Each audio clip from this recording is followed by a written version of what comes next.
Coming up on Good Morning Waverly, a tragic grain bin accident left 2 people dead. We have the full story on what happened. What is your answer, the president's answer, to the 6th graders at the St. Paul's Lutheran School? And why were the students of St. Paul Elementary brought up in the White House briefing room this week? We'll tell you. And it's almost springtime. We'll tell you if you can expect showers this weekend. Coming up next on Good Morning Waverly.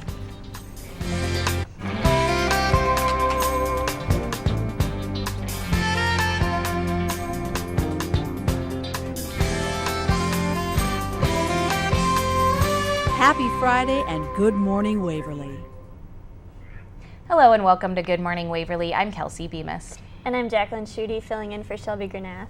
Before we get started, let's go ahead and take a look at what the weather is doing outside. It's currently 27 degrees, relative humidity of 92%, just a very slight wind coming in from the west, only 2 miles per hour. Let's see if that's going to increase as we carry throughout the day.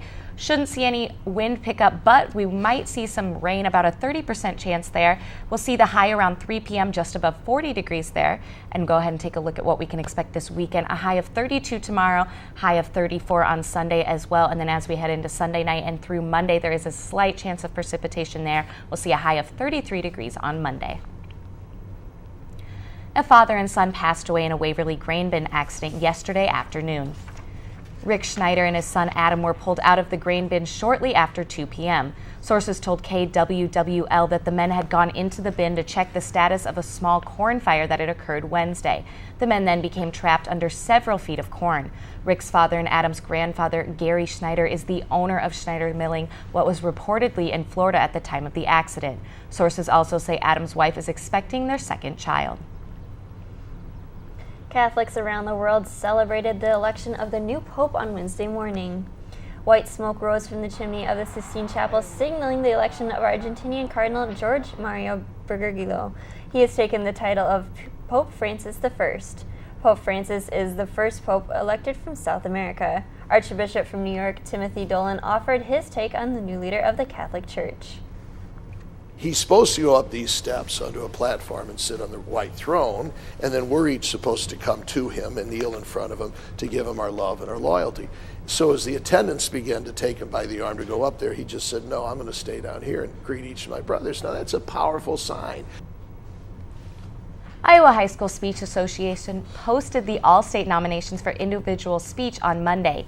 8 Waverly Shell Rock High School students and 1 Denver student will be performing. The All-State Festival will take place at the University of Northern Iowa in Cedar Falls on March 25th. The event starts at 8:30 a.m. in the McLeod Center.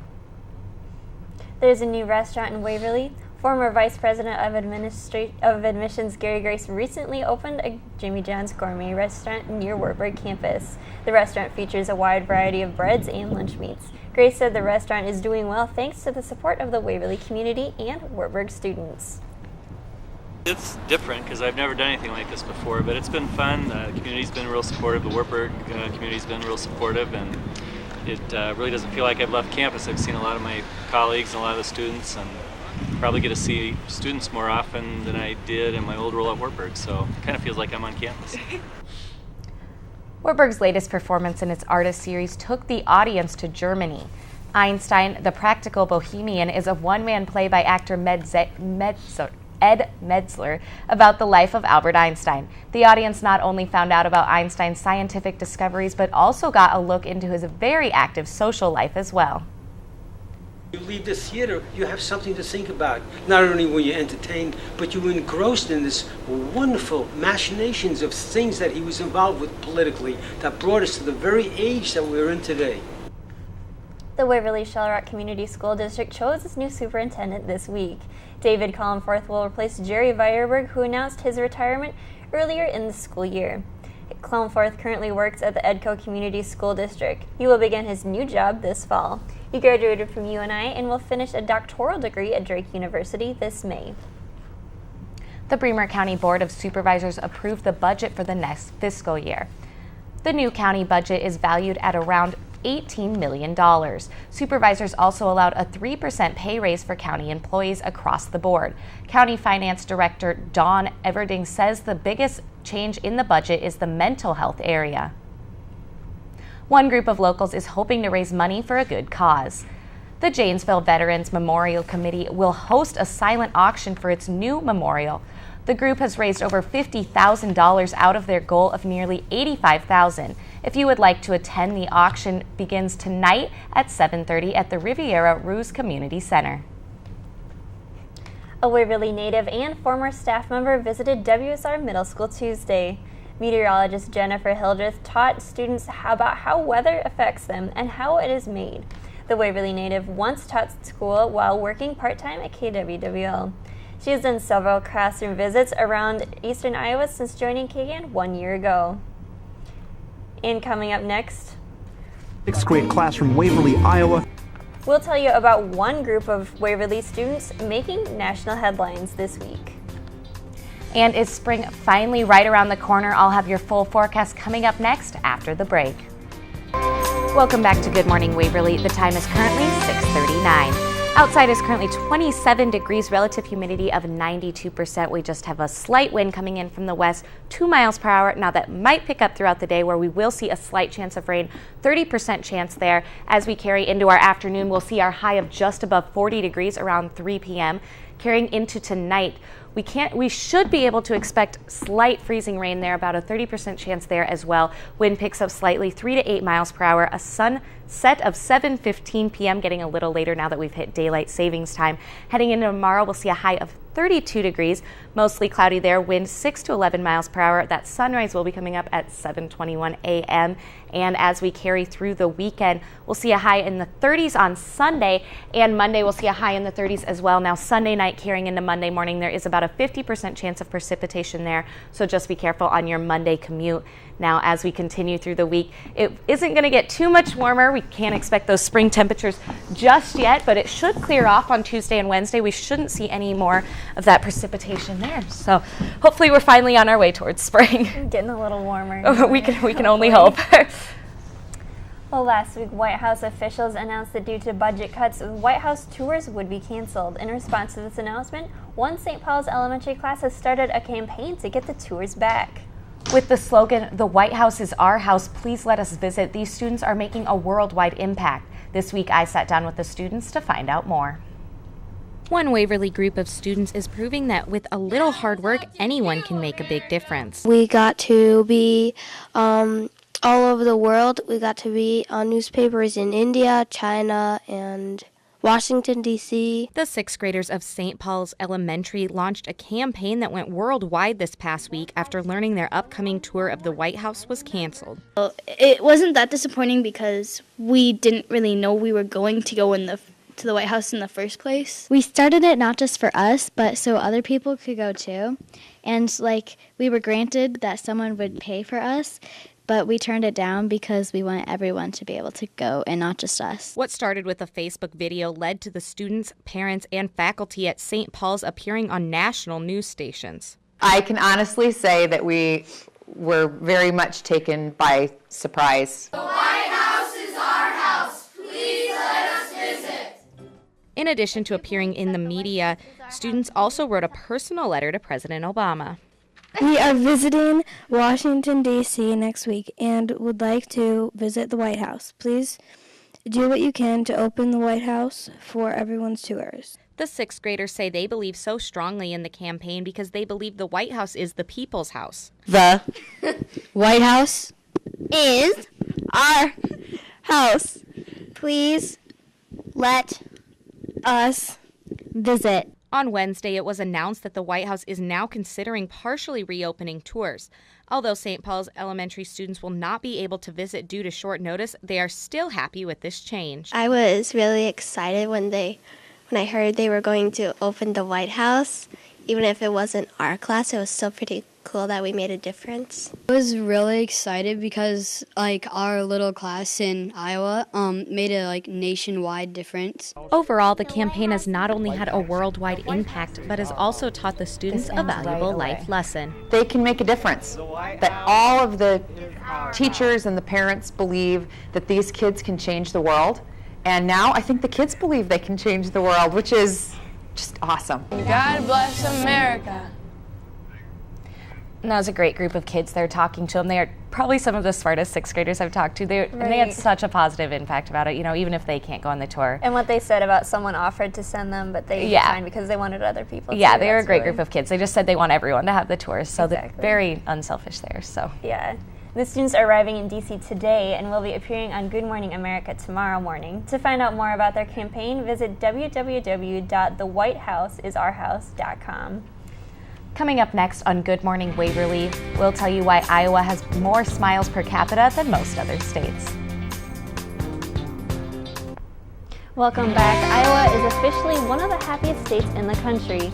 The Gallup Healthways Wellbeing Index recently named the 10 happiest in the U.S.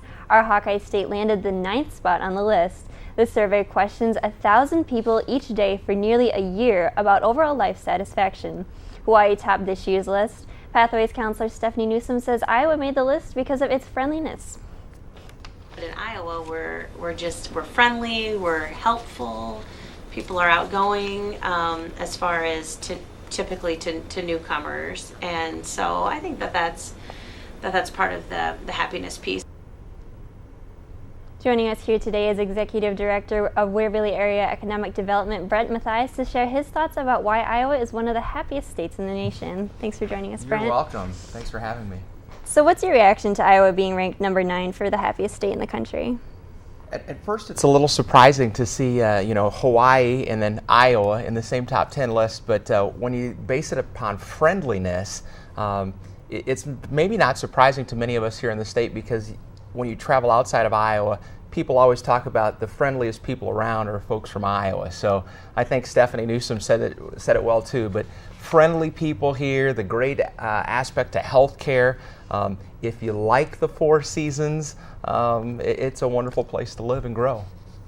So why do you think Iowa is a happy place compared to other places in the country? I think people in Iowa realize that every state's going to have its challenges and things to try to improve upon. But I think Iowa has a collaboration amongst communities, people in communities that want to work together for the well-being of others. Not that other states don't, but I really think you see it in Iowa that people want to work together to make their schools, community, and the state better. What do you think Waverly does to contribute to Iowa being a happier place? Well, I'm biased because obviously I live here. I think it's the wonderful people. A lot starts with the school systems. You saw the story you just had about the St. Paul's kids collaborating, talking about the White House. You have Waverly Shell Rock activities, girls and boys state basketball tournament. I know Coach Steggy's going to be on later. So it's that sense of pride within a community that helps Waverly become a friendly place. Plus, we have wonderful health care. We have some great amenities to offer. And sometimes it's hard for people to forget that as we try to push ourselves to be better, we have to back up and realize all the great things we have here. Do you think Waverly's economy contributes to Iowa being happy? I would say definitely yes. From an opinion standpoint, we can look at the facts and say Bramer County, Waverly, the county seat, has the lowest unemployment in eastern Iowa. I think that attributes people are working, people have jobs, and I think our business economy would say the same thing, as people are buying goods and services. That shows a sense of that things are okay within the economy here in the Waverly area. And Waverly has the second lowest unemployment? Right now it's the lowest in northeast Iowa, second in all of eastern Iowa. Mm-hmm. That probably contributes to a little bit, doesn't it? It helps, because when people are employed and people have jobs, there's a different sense within your community or your county. Have you lived anywhere else? Yes, take the list. San Antonio, Australia, Branson, Missouri. I've lived different places, all wonderful places, and some have better weather than here in the wintertime. But I've always said you'll never find nicer, friendlier people than right here in Iowa.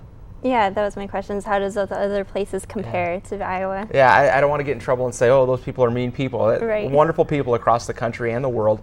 But there's a sense of the people in Iowa that they really want to help you. They really want to see you succeed. And they're not worried about their success maybe being diminished by you succeeding at the same time. Great. Well, thank you. Coming up next, we'll preview Wartburg Wrestling's weekend at the National Championships. We'll be right back. Welcome back to Good Morning Waverly. Now last week, the Waverly Shellrock boys basketball team was crowned 3A state champions. The GoHawks took down Harlan by a score of 48-41. Joining me now is head coach Nate Stagey and point guard for the GoHawks, Dan Stensland. Thanks for joining us, guys. Thank you. Now first, after starting the season 3-4, you never lost another game. So what kind of led to that turnaround? Well, I think the biggest thing is we weren't playing extremely well before Christmas, and we had some meetings and we sat down with the players, and actually the captains, Dan's one of the captains, they held their own meeting, and we set forth some things that had to change and some things that the guys needed to do better, and they totally bought into what we were doing, and I think that was definitely a result. The season, the way it ended, was the result of those meetings. Okay. Now Class 3A seemed to be extremely wide open this year with no clear favorites. So what was your mindset going into the state tournament? Go ahead. Okay. Well, basically, since there wasn't a heavy favor or anything, obviously we went in with high expectations as a team, but we also knew that we were going to have to play some tough teams that all played pretty good schedules this year. And playing Mount Pleasant, the defending state champions, right off the bat was kind of hard because, they've been there and they've tasted victory down there, but we went in with a lot of, I should say, confidence, and we fought hard to the end of it, and we had to play hard in every game, and we just couldn't give up, and it was just a fun time down there. All right, now continuing with that, you were the number 2 seed at state last year and got upset in the first round. So did that experience kind of help you prepare for this year? Definitely. The last 2 seasons we were so close to getting the title, and just having the bitter taste in your mouth just kind of brings out like the best in you in the weight room, and like you always you want to get up in the mornings and just work hard, and it helps you a lot. And especially coming down this season, you just want to get it and keep fighting, and that's what we did, and we finally got it. So all right, now heading to the actual tournament, how much pressure was there in that first game against Mount Pleasant when it went into overtime? There probably felt like there was a lot of pressure, like everybody thought there was, but we've been down there before, and it wasn't. I didn't feel that much pressure, especially when their best player fouls out, and you have a guy like Clint Carlson on the floor, who he's the leader, he's a big guy, he's just a great guy. So you can just, I didn't really feel that much pressure, especially because we've been in those situations before, and we've been down there before. So we just played it like another game and ended up on top. All right, and you mentioned Carlson there. Now, when Harlan went to the triangle and 2 defense against him and Jake, you ended up leading the team with 14 points. So how much did you feel you had to step up there? Well, I didn't feel like I really needed to step up. That's just the shots that came in our offense, and they gave me them, so I took them. But credit Clint too. Clint, I think, gave me the screens on every single one of my pull-ups, and he knew that I was on. And if I wouldn't have been on, he wouldn't have gave me the screens. But He was the one who set it up for me, and then there was a couple times where I'd come off the screen, and the guy that Jake was guarding would guard me, and I'd flip it to Jake, and he did his 3, and then Jake got rolling, and then Clint ended up coming up big in the end of the game and having some hard fought, I should say, layups. He didn't really get anything that game, but as a team we played very well, and defensively we played amazing, so it really helped us out there. All right, and Coach, did you expect Dan to step up like he did there? Well, yeah, Dan stepped up for us all year, and Jake and Clint have both received a lot of attention from the other team's best players, and in order for us to have the success that we've had, and especially down at the state tournament, I knew Dan would have to step up and make some plays for us. And not only did he make some shots, he made crucial free throws in all 3 of our games. And to know your point guard is a guy who has the ball in his hands all the time, and he has that ability to step up on the big stage and make big shots and make free throws. I was really proud of him. All right, well, thank you both so much for joining us, and congratulations on your win. Thank you. Thank you. The Wartburg wrestling team is in Cedar Rapids this weekend for the Division III National Championships. My Good Morning Waverly host Shelby Granath is in Cedar Rapids and joins me now on the phone. Shelby, now you've followed this team closely, heading up 2 nationals. So what were people kind of expecting going into this tournament? Well, on paper, the Wartburg team is heavily favored to win. Again, this would be their 3rd year in a row to win nationals and their 10th overall title. So on paper, they're heavily favored. They had a big win at regionals, won by about 38 points. And we have all 10 wrestlers who qualified for nationals, which is the best in Division III. We are the only team to have all 10. So on paper, it looks like Wartburg will win. Now, can you give us kind of some speculations for next year? You know, this is Miller's last year as head coach. What can people expect from next year? I think talking to coaches, they're just trying to focus on finishing this year. But I mean, next year, I think you can expect the same. Wartburg, in the wrestling room, Coach Miller has really kind of stepped back and let Coach Keller and Coach Ortner take over. So I think next year, I mean, it's going to be the same expectations. And, you know, Miller will still be around, just not in the room with them as much. All right, thank you so much for joining us, Shelby. Now, coming up, we'll show you a YouTube video that has 9 million views in only 3 days. We'll be right back. Welcome back. Take a look at this. Jeff Gordon dressed up in a disguise and went to a car dealership where he pretended to test drive a Camaro. The video was actually revealed to be a fake, but is still very funny.